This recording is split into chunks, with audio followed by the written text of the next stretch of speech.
Mesdames, Messieurs, bonjour. Très heureux de vous retrouver pour cette nouvelle émission Power Boost. Alors je suis ici dans l'Indre. Pourquoi ? Parce que vous avez tous entendu parler de l'affaire des investisseurs chinois qui ont racheté peut-être 1700 hectares à des agriculteurs de ce département. Alors on a vu beaucoup de choses écrites dans les médias et puis nous on a eu envie de venir sur place rencontrer des agriculteurs pour dénouer le vrai du faux. Mais sans plus tarder, je vous invite à retrouver le sommaire de cette nouvelle émission Power Boost. Et voilà, un Power Boost dédié aux achats chinois. Ça annonce un numéro qui ne manque pas de chien. Oh putain, je vais avoir des emmerdes avec celle-là, je vais avoir des emmerdes. Comme vous l'avez vu, Jean-Paul s'est rendu en Indre pour comprendre pourquoi et comment les Chinois ont racheté des terres françaises. Ça sera d'ailleurs l'objet de notre rubrique Le saviez-vous ? L'économie, c'est bien, mais le machinisme, c'est pas mal aussi. C'est pourquoi on vous présente les dernières nouveautés de chez Gverneland. Et au passage, on a interviewé le président et CEO du groupe, Dai Watanabe. Ok, vous êtes ready pour ce nouvel épisode, mes petits lapins? Alors dotez-vous d'un grand paquet de chips aux crevettes et d'un seau de noodles. Je crois que j'ai fait le tour des clichés pourris autour de la Chine. Du coup, je me vois obligé de lancer le top départ. Hein. Bon, top départ quoi.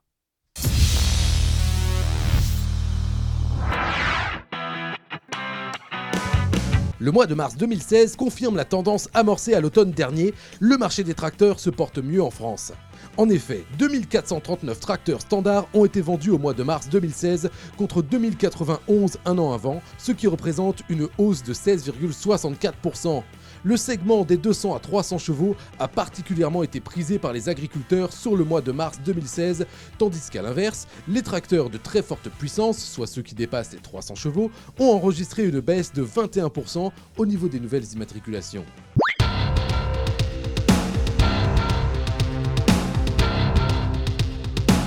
Alors, quels sont les faits ? Tout d'abord, on constate ces derniers mois qu'il y a eu des cessions d'exploitation. Non, il faudrait mieux dire des cessions d'actions d'exploitation, puisque effectivement, c'est souvent plus de 90% des actions qui ont transité. Alors, avec un Français qui est en relation avec des investisseurs chinois, et cela concerne peut-être 1700 hectares et au moins 3 exploitations. Alors ces exploitations, par le passé, avaient souvent été vendues à des investisseurs étrangers. Déjà, c'était des investisseurs venant de différents pays, en particulier européens, et cela avait eu pour conséquence de faire monter le prix des terres. Certaines des exploitations ne sont pas bonnes du tout, ne sont pas fertiles. Nous sommes devant l'une d'entre elles, et vous voyez à ma gauche, cette parcelle, on va peut-être faire tout au mieux 30 à 40 quintaux de blé. Cela pose de véritables problèmes sur le plan réglementaire et montre que la France ne fait pas de la sécurité alimentaire sa préoccupation. Dans le sujet suivant, on va voir pourquoi les investisseurs chinois s'intéressent tant à nos terres et à l'agriculture.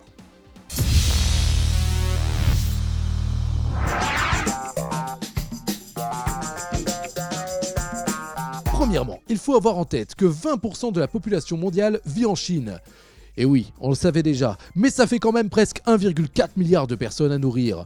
Or, la Chine ne possède que 8% des surfaces agricoles mondiales. On comprend que la question de l'autonomie et de la sécurité alimentaire les préoccupe, et peut-être que la France ferait bien de suivre cet exemple. Deuxièmement, parce que pour les investisseurs privés chinois qui voient leur monnaie en chute libre depuis quelque temps, les terres deviennent des placements durables. Ces deux raisons peuvent expliquer l'engouement chinois pour les terres agricoles étrangères. Cependant, il faut savoir qu'aujourd'hui, selon la base de données Landmatrix, la Chine n'est qu'en 9e position en termes d'accaparement des terres. Il ne faut donc bien sûr pas tomber dans la psychose anti-chinois. Mais cela n'empêche pas de rester vigilant pour que ces investissements ne nuisent pas au développement et à l'installation de nos jeunes agriculteurs. Hervé Coupeau, bonjour. Bonjour. Alors, vous êtes agriculteur dans l'Indre, vous êtes aussi président de la Fédération des syndicats d'exploitants agricoles de l'Indre. Alors, c'est vrai que cette affaire de la reprise des terres par des investisseurs chinois, ça pose de vrais problèmes. Mais juste avant, il faut vous expliquer que ces exploitations qui ont été reprises, 3, 4, on ne sait pas encore vraiment, c'était quand même des exploitations un peu particulières. Oui, donc ce sont des exploitations dont une a très faible potentiel.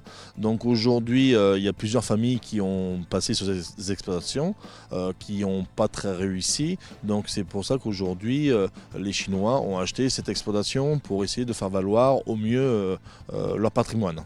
Alors ce qu'il faut comprendre, c'est que les Chinois, quelque part, ils sont au bout de la chaîne. Il y avait eu avant d'autres étrangers qui avaient déjà tenté de reprendre ou qui avaient repris ces exploitations avec des terres surévaluées. Tout à fait. C'est-à-dire, c'est un engrenage, c'est-à-dire, c'est des grands parcellaires. Et aujourd'hui, quand les étrangers qui viennent, eh ben, ils se font avoir. C'est-à-dire, ils voient des belles parcelles, mais ils ne regardent pas le potentiel plus que ça. Donc, ils achètent au prix qu'ils estiment.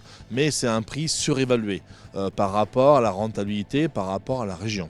On voit ici d'ailleurs des parcelles qui font peut-être 30 à 40 quintaux de blé. Pourquoi? Parce qu'il y a des cuvettes.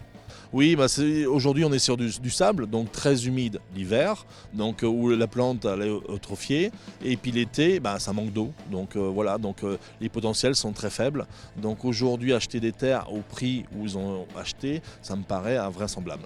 Alors, ça montre aussi un problème, et là c'est au niveau national, c'est que même avec la loi d'avenir, aujourd'hui les SAFER sont informés quand il y a cession comme ça d'actions, mais elles ne peuvent pas agir. Tout à fait.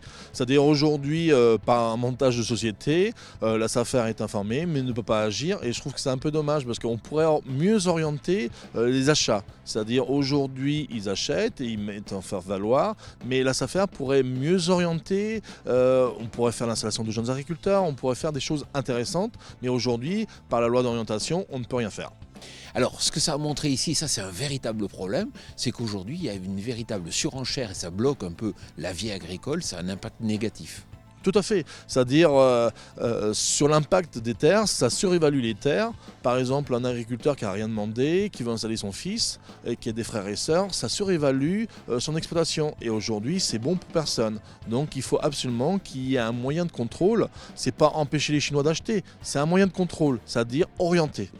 Hervé Coupeau, on va se retrouver juste après pour essayer de voir quelles sont les solutions. Mais sans plus tarder, je vous invite à retrouver notre rubrique Nouveautés.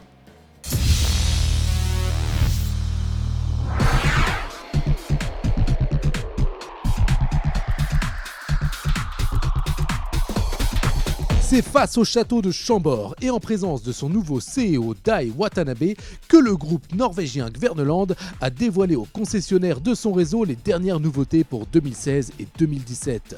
Au programme, la faucheuse Vicon Extra 763T et son système de suspension pendulaire à parallélogramme déformable qui lui confère une très grande mobilité ainsi qu'un système de vérin permettant de régler la pression au sol et de déporter latéralement la machine pour l'adapter au tracteur et augmenter la capacité de travail. Le combiné Vicon Fast Bale, seulement en pré-série en 2016, particulièrement compact. Il réunit une chambre d'attente et une chambre de pressage dans la même machine. Sa compacité vient également de l'absence de table annexe puisque la botte arrive directement sur la table d'enrubanage. L'enrubaneuse 7730 avec 2 bras de pré-tirage qui vont donc permettre d'enrubaner 2 fois plus vite et d'augmenter le débit de chantier. Les 2 bobines synchronisées permettent également d'améliorer le recouvrement entre les 2 couches de film, ce qui permet d'avoir une meilleure qualité d'enrubanage. Le déchômeur à dents turboté, pour le moment en version semi-portée, mais qui existera prochainement en version portée dans la gamme. Très robuste, il est prévu pour les gros travaux. La structure en S de ses dents et leur soc étroit permet une pénétration en profondeur et une bonne déstructuration du sol. Le déchômeur Qualidisc, maintenant en version semi-portée. La charrue Isobus 2500 Hyplof, seulement en pré-série en 2016. Haut de gamme de la charrue portée est disponible dans cette version jusqu'à 6 corps. Elle embarque la technologie Isobus qui permet des labours rectilignes grâce à l'option Furocontrol couplée à l'antenne GPS. Le passage du mode travail au mode transport est automatisé et permis grâce à un système de vérin, ce qui réduit énormément la pénibilité. Le nouveau combiné de semi-hydril, beaucoup plus compact, ce qui réduit le porte-à-faux. La tête maintenant située à l'extérieur du trémie permet une optimisation du volume de cette dernière et facilite l'accessibilité. Le doseur situé à hauteur d'homme participe également à cette commodité d'usage en facilitant le calibrage. Enfin, une nouvelle entrée de gamme en pulvérisateur Xter A, très compact pour être au plus près du tracteur et avec un système de mise en œuvre situé sur le côté et donc très accessible.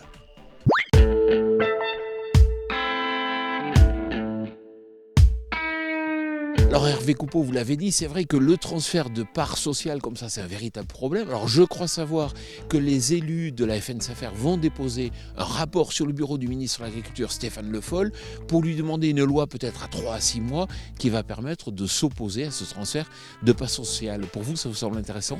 Oui, ça me paraît essentiel parce qu'aujourd'hui, faut orienter. C'est-à-dire, il y a ces fonds chinois qui arrivent, qui achètent. C'est pas le souci. Le souci, c'est l'orientation. C'est-à-dire, on pourrait orienter ces Chinois à acheter 200 hectares et à mettre avec des baux à long terme, des baux carrières entre autres, de pouvoir mettre à disposition à des jeunes. Et ça, ce serait intéressant, et c'est que par la loi, par la légifération qu'on peut faire la chose. Alors quand on regarde un peu les différents montages financiers, on voit qu'il y a un Français qui est à l'origine, enfin qu'on retrouve dans chaque montage. Vous vous dites, bon mais pourquoi pas, ça peut être intéressant, mais ce qu'il faut c'est la communication. Il faut aujourd'hui qu'on soit informé quelle est la destination de ce qui va être produit sur ces exploitations ici dans l'Indre, et puis pourquoi pas, s'il y a d'autres investisseurs, essayer de trouver des formes cadrées. Voilà, c'est-à-dire aujourd'hui, bon, il y a un Français qui gère le tout. Par contre, on n'a pas de visibilité, on ne sait pas pourquoi il veut investir, dans quelles conditions. Et pour nous, ça nous paraît un peu abstrait. Donc aujourd'hui, ce qu'on voudrait, c'est contacter ce monsieur et discuter, c'est-à-dire qu'est-ce qu'il veut faire à long terme et tout ça, et est-ce qu'il est prêt à accepter notre vision des choses. Parce qu'aujourd'hui, on ne connaît pas sa vision, nous on en a la nôtre, donc ça peut être aussi l'aider, parce qu'aujourd'hui on peut sécuriser ses revenus, c'est-à-dire c'est un jeune qui est installé avec des baux, donc il a une rémunération assurée par rapport à ses frais. Et aujourd'hui, ça éviterait qu'il achète trop cher aussi, parce qu'aujourd'hui, moi je trouve que les terres, ils achetaient trop cher, donc pour une rentabilité moindre, donc on pourrait l'aider à mieux rentabiliser son investissement. Hervé Coupeau, merci beaucoup de nous avoir aidés à décrypter cette affaire. Merci à vous. Alors à présent, on va s'intéresser à la stratégie du groupe Gverneland et on a une interview de Dai Watanabe.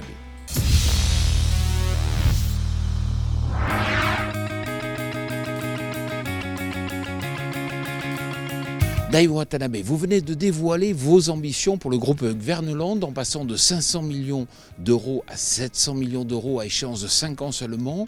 Alors tous les constructeurs aujourd'hui veulent le faire, pourquoi vous allez y arriver? I understand that this is a not easy challenge for us. Je sais bien que ce n'est pas un challenge facile pour nous, mais nous avons des objectifs très ambitieux qui doivent nous permettre de le relever. Nous avons notre gamme de systèmes mécatroniques et de très bonnes solutions pour ces systèmes, en combinaison avec de nouveaux produits en développement. Nous misons également sur les nouvelles technologies du smart farming. Tout ceci doit nous permettre de renforcer notre identité et de prendre les parts de marché qui nous permettront d'atteindre cet objectif. Our market and we reach that target. Vous parlez de croissance organique, mais est-ce à dire que vous interdisez l'acquisition d'une société si jamais une bonne affaire se présente, alors que vous n'avez pas une gamme qui est parfaitement complète? Non, effectivement, nous pensons que notre croissance doit être organique et nous ne prévoyons aucun rachat. Certains matériels de votre gamme Fenaison étaient distribués sous les couleurs Dutzfar. Allez-vous continuer ce partenariat? Oui, nous allons continuer de travailler avec eux et avec nos autres collaborateurs. Et si cela se présente, nous n'excluons pas la possibilité de trouver de nouveaux partenaires. Dai Watanabe, merci beaucoup. Thank you very much. Merci beaucoup. Voilà, j'espère que cette émission Power Boost vous a plu et qu'elle a surtout permis d'éclaircir un petit peu les problématiques liées à l'achat des terres par des investisseurs étrangers. Alors si vous voulez tout savoir sur le machinisme, si vous avez envie d'être au courant un peu avant tout le monde des informations de ce secteur, il existe une lettre confidentielle qui s'appelle Machinisme Actualité que vous pouvez retrouver en temps réel sur Internet et qui vous donne les dernières informations dans ce domaine. Et puis si vous voulez nous retrouver tous les jours, c'est sur notre chaîne YouTube qu'il faut aller. Je vous souhaite une excellente semaine.